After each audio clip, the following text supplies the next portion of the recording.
சர்வத்திர கோவிந்தநாம சங்கீர்த்தனம். கோவிந்தா கோவிந்தா. 30வது தசகம் ஸ்ரீ வாமன அவதாரம். இப்படி இந்திரனால் போரில் கொல்லப்பட்டா கூட இந்த பலி சக்கரவர்த்தி சஞ்சீவினி அப்படிங்கிற வித்தையை சுக்கராச்சாரியார்ட்டேந்து பெற்று மீண்டும் உயிர் படைத்தார். அப்படிப்பட்ட பெருமை மிக்க இந்த பலி சக்கரவர்த்தி அவர் என்ன பண்ணுறார், விஸ்வஜித்துங்கிற ஒரு வேள்வி செய்கிறார், யாகம் செய்கிறார். அதனால அவருக்கு ரொம்ப ஆற்றல் வருது. அதை பார்த்த உடனே தேவர்கள் எல்லாமே அஞ்சி பயந்து ஓடுறா. தங்களுடைய சுதர்சன சக்கரத்துக்கு கூட பயப்படாமல் இந்த பலி சக்கரவர்த்தி தன்னுடைய அகந்தையினால் உலகத்தையும் தன் வசம் ஆக்கி கொண்டான். இப்படியாக தன்னுடைய மக்களான தேவர்கள்லாம் துன்பப்படுறா. இதை பார்த்த உடனே அம்மாவான அதிதிக்கு ரொம்ப கவலையாயிடுத்து. அவள் என்ன பண்ணுறா, குழந்தைகளுக்காக தன்னுடைய கணவனான காசியப முனியவர்கிட்ட சரணடைந்தார். அவர் என்ன சொல்கிறார், பயோவிரதம் அப்படின்னு உங்களை துதித்து, குருவாயூரப்பா உன்னை துதித்து வழிபடக்கூடிய, மகாவிஷ்ணுவை குடித்து வழிபடக்கூடிய பயோவிரதங்கிற ஒரு நோன்பை விரதத்தை பக்தியோட, ரொம்ப பக்தியோட, மனசோட 12 நாட்கள் இடைவிடாமல் செய்யணும்னு சொல்கிறார். அவளும் செய்கிறாரு நான் ஸ்டாப்பாக.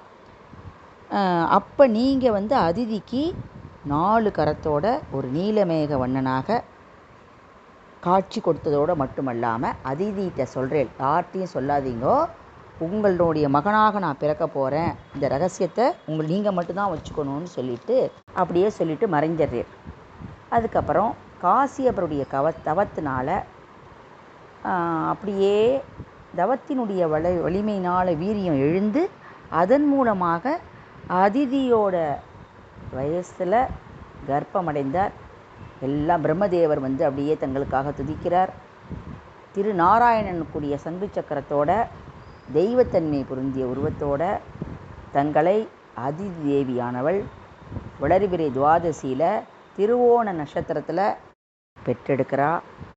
அப்படியே தேவர்கள்லாம் அப்படியே சந்தோஷத்தில் அப்படியே முரச முழுங்கி பூமாரி மலர் மாறி பொழிகிறாங்க. அப்படியே தாயும் தந்ததியும் காசியப முனிவரும் அதிதியும் அப்படியே கைகூப்பி ஜெய ஜெய ஜெய அப்படின்னு துதிக்கிறா.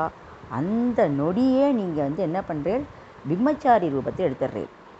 அப்போ என்ன பண்ணுறார், தந்தையான காசியப்பர் பிரஜாபதி வாளோடெல்லாம் சேர்ந்து உங்களுக்கு உபநயனம் செய்ய வைக்கிறார்.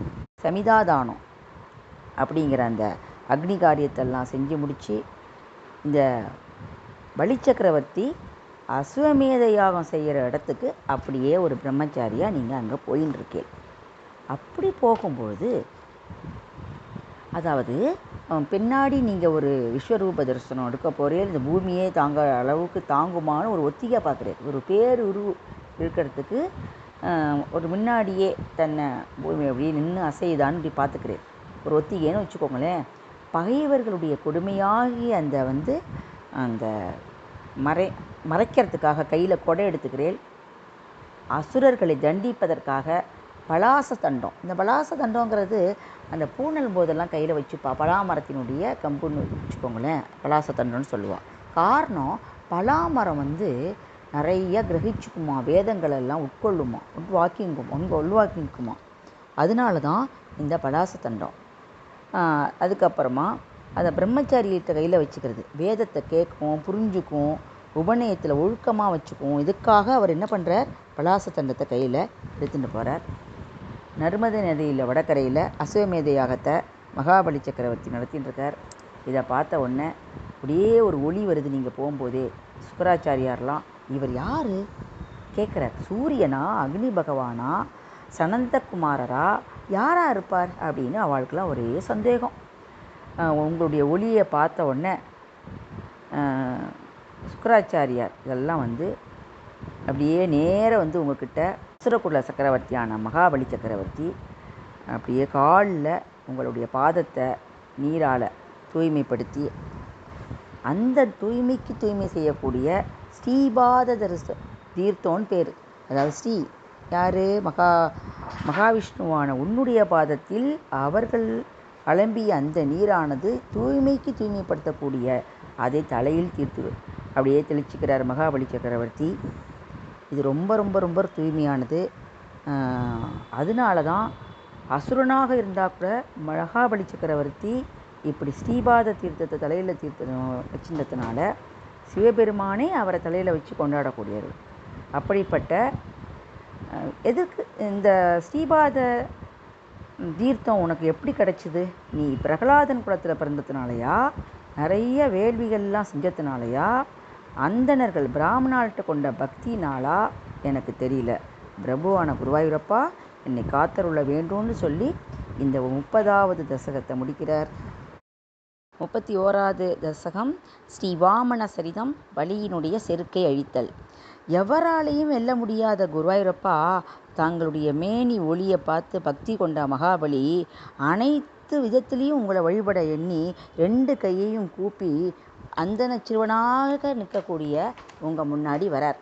அப்போ என்ன வேணும் கேளுப்பா, விளக்கமாக சொல்லு சிறுவனே. சாப்பாடா, வீடா, பூமியா, இல்லாட்டி இது எல்லாமே சேர்த்து வா, எது வேணாலும் கேளு தரேன்னு சொல்கிறார். உடனே சொல்கிறாரு, வாமன அவதாரமாக இருக்கும்போது உலகத்துக்கு அரசனான நீ, குற்றமற்ற பலிச்சக்கரவர்த்தி நீ, உலகிற்கே அரசன்கிற அந்த எண்ணத்தை போக்கணும்.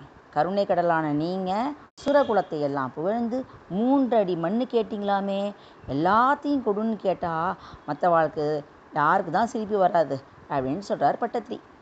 குழந்தையை பார்த்து சொல்கிறதுக்கே தலைவனாக நான் இருக்கும்போது 3 அடி மட்டுமே நீ ஏன் கேட்குற? அதனால் உனக்கு என்ன பயன்? பூமி முழுவதையும் கேளு அப்படின்னு ரொம்ப செருக்கோடு கூறுறான். உன்னால் 3 அடி மண்ணு கூட தர முடியாது, உன்னுடைய செருக்கை அடக்கத்தான் இவ்வாறு செஞ்சீங்களாமே அப்படின்னு பட்டத்திரி குருவாயூரப்பனை கேட்குறார். வேண்டியவர்க்கெல்லாம் வேண்டிய வரங்களை தரக்கூடிய குருவாயூரப்பா, 3 அடி மண்ணால் மகிழ்ச்சி பெறாதவன் இந்த 3 உலகத்தினாலேயே திருப்தி அடைய போகிறான் என்று நீங்கள் கூறியும் அவன் சொல்கிறான், 3 அடி மண்ணே எனக்கு போறல, இந்த 3 உலகத்தையுமா எனக்கு நீ தரப்போகிற அப்படின்னு சொல்லிட்டு இந்த எல்லாத்தையும் அப்படியே இந்த மகாபலி சக்கரவர்த்தி நீர் வார்த்து உனக்கு கொடுக்கறதுக்கு ரெடியாக இருக்கார். அப்போ சுக்கராச்சாரியார் சொல்கிறார், தராத இவன் சாமானியப்பட்டவன் இல்லை, தானம் தராதேன்னு சொல்கிறார். அந்த பகவானே இப்படி அனைத்தையும் கேட்டால் நிச்சயமாக நான் எல்லாத்தையும் கொடுப்பேன். வந்திருக்கிறது பகவான் தானே சொல்கிறேன், அவராக இருந்தாலும் பரவாயில்ல, அவருக்காக நான் எல்லாத்தையுமே கொடுப்பேன் அப்படின்னு சொல்லிட்டு அர்ப்பணம் செஞ்ச பொழுது சுக்கராச்சாரியார் ஒரு சாபத்தை கொடுத்து விந்தியாவளி அப்படிங்கிற அவளுடைய மனைவியோடு சேர்ந்து அப்படியே உங்களுக்கு பாதத்தில் நீர் வார்த்து காலை அலம்பி ஸ்ரீபாத தீர்த்தம்னு சொல்லுவாள். ஸ்ரீனா மகாவிஷ்ணு, அவருடைய பாதத்திலேருந்து தீர்த்தம் கிடைக்கிறது. அது அப்படியே வார்த்து கொடுத்தாமே, பார்க்குறதுக்கே ரொம்ப வியப்பாக இருக்குது, மிக மிக வியப்பாக இருக்குதுன்னு சொல்கிறார். அது அசுரகுலபதியான மகாபலி கொஞ்சம் கூட வருந்தாமல் எல்லா உடைமையுமே கொடுத்து அர்ப்பணம் செஞ்ச பொழுது தேவர்கள் முனிவர்கள் மலர் மாறி உலகோரெல்லாம் பார்க்கும்போதே அந்த என்ன பண்ணுறாங்களா, உலகத்தில் உள்ளவாள்லாம் பார்த்துட்டே இருக்கும்போதே நீ கொஞ்சம் கொஞ்சமாக வளர்ந்து ஒரு வாமன அவதாரமாக தெய்வீக பிரம்மாண்ட உருவத்தை மேலும் மேலும் மேலும் உயர்த்திண்டே போகிற.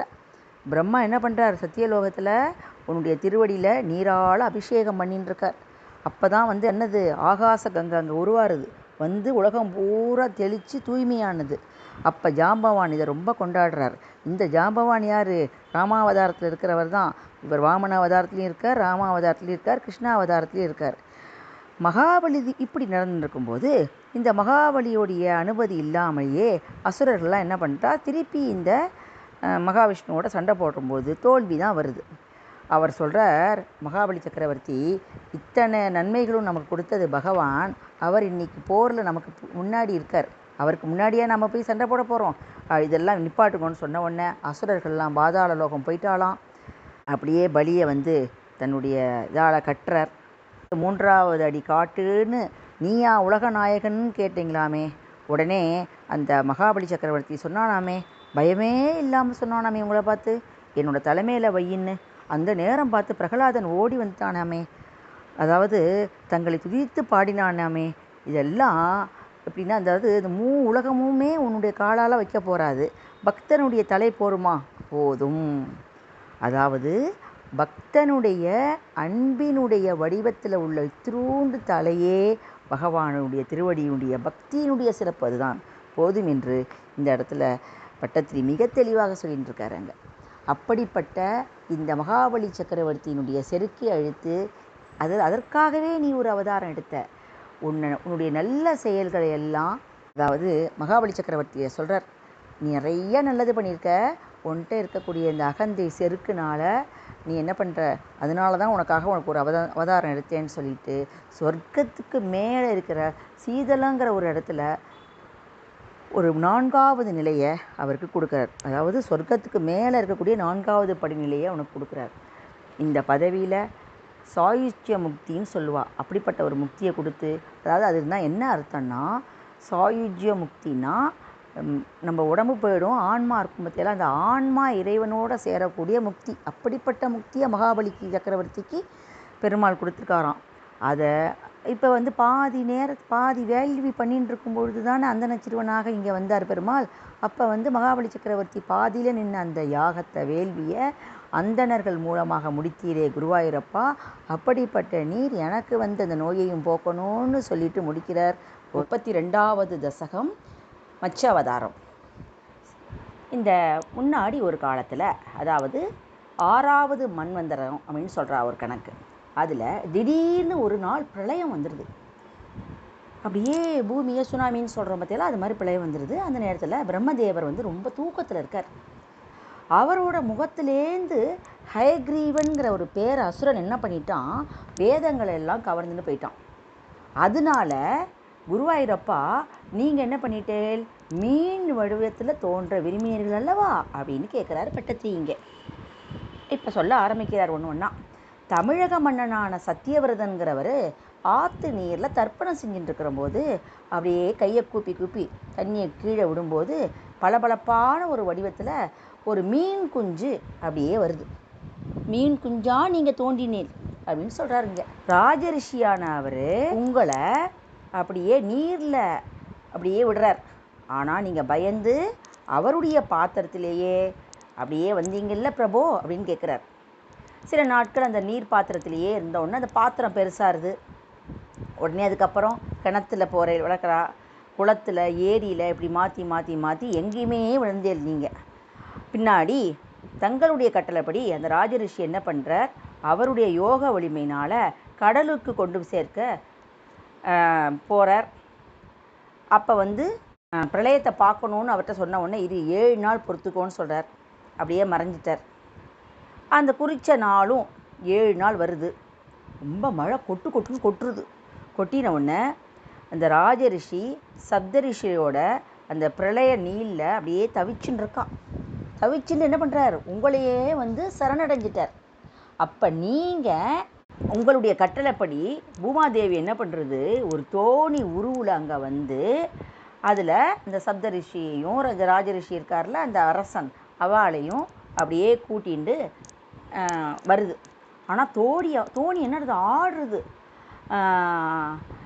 அப்போ நீங்கள் என்ன பண்ணுறீங்க, மீண்டும் ஒரு பெரிய ஒரு மீனாக அந்த பிரளய ஜலத்தில் உருவானீர்கள் அப்படித்தானே அப்படின்னு கேட்குறாரு பட்டத்திரி. மீண்டும் மிகப்பெரிய ஒரு ஒளியோட மீன் உருவில் தங்களை பார்த்த உடனே மகிழ்ச்சி அடைந்த முனிவர்களும் அந்த ராஜரிஷியும் உங்களுடைய சொற்படி அந்த பூமி வடிவான அந்த தோணியை பெருத்த உங்களுடைய கொம்புலையே அப்படியே கட்டி வைக்கிறாங்க. அந்த தோணியை இழுத்துண்டு கட்டிட்டு அப்படியே அழைச்சின்னு போகிறேன். அந்த அரசனான சத்தியவிரதனால் அப்படியே நீங்கள் நல்லா சோஸ்திரங்கள் துதிக்கப்பட்டு அவனுக்கு என்ன பண்ணுறேன், மேலான ஆத்ம ஞானத்தை கொடுத்த குருவாயூரப்பா அப்படியே அந்த நீர்லேயே உலாவின்னு வரேன். அந்த கல்பத்தோட முடிவில் அந்த 7 முனிவர்களும் அவங்க இருந்த இடத்துக்கு கொண்டு போய் அமர்த்திட்டு அந்த மன்னனான சத்தியவிரதனை வைவஸ்வத மனுவாக செஞ்சுட்டு அப்படியே ரொம்ப கோபம் வந்துடுத்து. ஏன் தெரியுமா, அந்த ஹயக்ரீவங்கிற அசுரன் என்ன பண்ணினான், அந்த பிரம்மாட்டேந்து திருடினால வேதங்களை.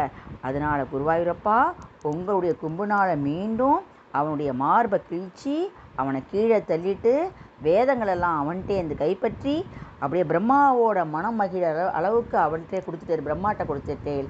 அப்படிப்பட்ட நீங்கள் என்னையும் காத்தருள வேண்டும்னு சொல்லிட்டு இந்த தசகத்தை முடிக்கிறார். கோவிந்தநாம சங்கீர்த்தனம். கோவிந்தா கோவிந்தா.